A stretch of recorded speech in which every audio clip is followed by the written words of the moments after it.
SIT ಕಸ್ಟಡಿಯಲ್ಲಿರುವಂತಹ ಚಿನ್ನಯ್ಯನಿಂದ ಕೆಲ shocking ಹೇಳಿಕೆಗಳು ವ್ಯಕ್ತವಾಗಿದೆ. ಹೋರಾಟಗಾರರಿಂದಲೇ 2 ಲಕ್ಷ ಪಡೆದಿದ್ದ ಎಂದ ಚೆನ್ನಯ್ಯ.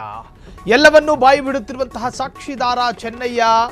ಆತ ಕೆಮ್ಮಿದ್ದು ಸೀನಿದ್ದು ಎಲ್ಲವನ್ನೂ ಕೂಡ ಬಾಯಿ ಬಿಡ್ತಾ ಇದ್ದಾನೆ. ಹೋರಾಟಗಾರರಿಂದ 2 ಲಕ್ಷ ಪಡೆದಿದ್ದೆ ಎಂದು ಹೇಳಿದ್ದಾನೆ ಚೆನ್ನಯ್ಯ.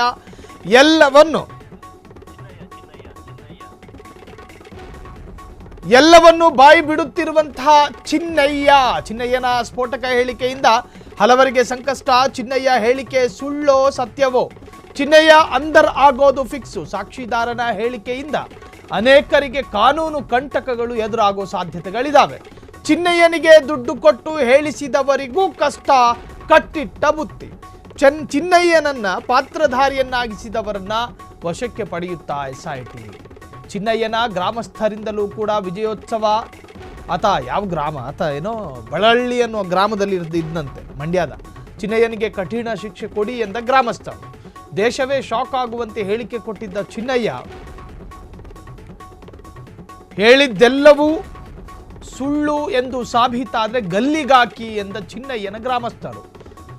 ಚಿನ್ನಯ್ಯನಿಂದ ಒಂದಷ್ಟು ಶಾಕಿಂಗ್ ಹೇಳಿಕೆಗಳು ಕೂಡ ವ್ಯಕ್ತವಾಗಿದೆ. ಎಸ್ಐಟಿಯ ಮುಂದೆ ನನಗೆ 2 ಲಕ್ಷ ರೂಪಾಯಿಯನ್ನ ಕೊಟ್ಟರು ಹೋರಾಟಗಾರರು. ಪ್ರತ್ಯೇಕವಾದ ಹೆಸರನ್ನು ಕೂಡ ಉಲ್ಲೇಖ ಮಾಡಿದಾನಾತ.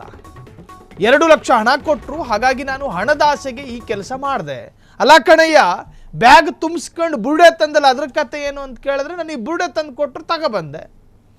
ಅಲ್ಲ, ಸಮಾಧಿನ ಅಕ್ಸು ಅಂತ ಹೇಳ್ತಿದ್ದಲ್ಲ, ಅದ್ರ ಕತೆ ಏನು? ಅಕ್ಸು ಅಂತ ಅವ್ರು ಹೇಳಿದ್ರು, ನಾನು SIT ಕಡೆಯಿಂದ ಹಾರೆ ಪಿಕ್ಕಾಸಿ ತರಿಸ್ಬಿಟ್ಟು ಅಗಿಸ್ದೆ. ದುಡ್ಡಿನ ಆಸೆಗೆ ಹಿಂಗೆಲ್ಲ ಮಾಡ್ತೀಯ? ನನಗೆ ದುಡ್ಡು ಬೇಕಾಗಿತ್ತು, ಮಾಡಿದೆ. ಯಾರು ಮಾಡಿಸಿದ್ದು? ಹೋರಾಟಗಾರರು ದುಡ್ಡು ಕೊಟ್ಟರು, ಮಾಡಿದೆ. ಎಷ್ಟು ತಗೊಂಡಿದ್ದೆ? 2 ಲಕ್ಷ ರೂಪಾಯಿ ತಗೊಂಡಿದ್ದೆ. 2 ಲಕ್ಷ ರೂಪಾಯಿ ತಗೊಂಡಿದ್ದೆ. ಆ ದುಡ್ಡಿನ ಆಸೆಗೆ ಕೆಲಸ ಮಾಡಿದೆ ಅಂತ ಹೇಳ್ತಾನಂತಲ್ಲ.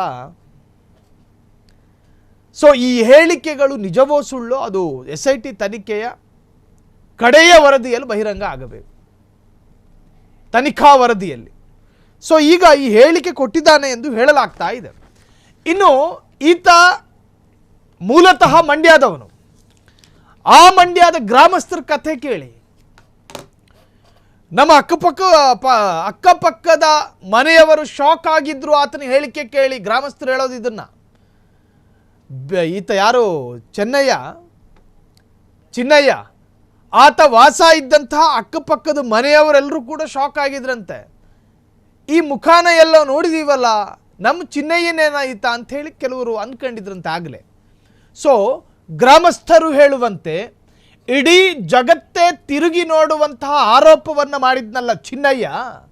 ಈತ ಹೇಳ್ತಿರೋದೆಲ್ಲವೂ ಅಥವಾ ಈ ಹಿಂದೆ ಹೇಳಿರೋದೆಲ್ಲವೂ ಸುಳ್ಳಾದರೆ ಈತನನ್ನು ಗಲ್ಲಿಗಾಕಿ ಅಂತ ಹೇಳ್ತಿದ್ದಾರೆ.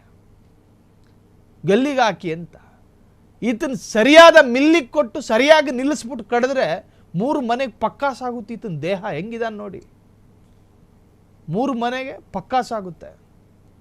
ಕೆಲವರಂದ್ರು ಆ ಹೆಣನ ಸುಡ್ಕೊಂಡು ತಿನ್ನೋ ಥರ ಇದನ್ನು ನೋಡಿದ್ರೆ ಅಂತ. ಈಗ ಗ್ರಾಮಸ್ಥರು ಆ ವಿಜಯೋತ್ಸವದಲ್ಲಿದ್ದಾರೆ. ಈತ ಹೇಳಿದ್ದು ಹೇಳ್ತಾ ಇರೋದು ಎಲ್ಲವೂ ಸುಳ್ಳಾದರೆ ಈತನನ್ನು ತಗೊಂಡು ಗಲ್ಲಿಗಾಕಿ BNS ಅಲ್ಲಿ ಯಾವುದು ಸಾಧ್ಯಾಂತ ಶಿಕ್ಷೆಗಳಿದಾವೋ ಅದನ್ನು ಕೊಡಿ, ಕಠಿಣ ಶಿಕ್ಷೆಯನ್ನ ಅಂಥೇಳಿ ಗ್ರಾಮಸ್ಥರು ಕೂಡ ಆಕ್ರೋಶವನ್ನು ವ್ಯಕ್ತಪಡಿಸ್ತಾ ಇದ್ದಾರೆ. ಭೀಮಾ ಅಲಿಯಾಸ್ ಚಿನ್ನಯ್ಯ ಕಥೆ ಮಾತ್ರ ಗೋವಿಂದ. ಕ್ಷಣ ಕ್ಷಣದ ಸುದ್ದಿಗಳಿಗಾಗಿ ಫ್ರೀಡಂ ಟಿವಿ ಸಬ್ಸ್ಕ್ರೈಬ್ ಮಾಡಿ, ಲೈಕ್ ಮಾಡಿ ಹಾಗೂ ಫಾಲೋ ಮಾಡಿ. ಹೊಸ ಸುದ್ದಿಗಳ ನೋಟಿಫಿಕೇಶನ್ಗಾಗಿ ಬೆಲ್ ಐಕಾನ್ ಮೇಲೆ ಕ್ಲಿಕ್ ಮಾಡಿ.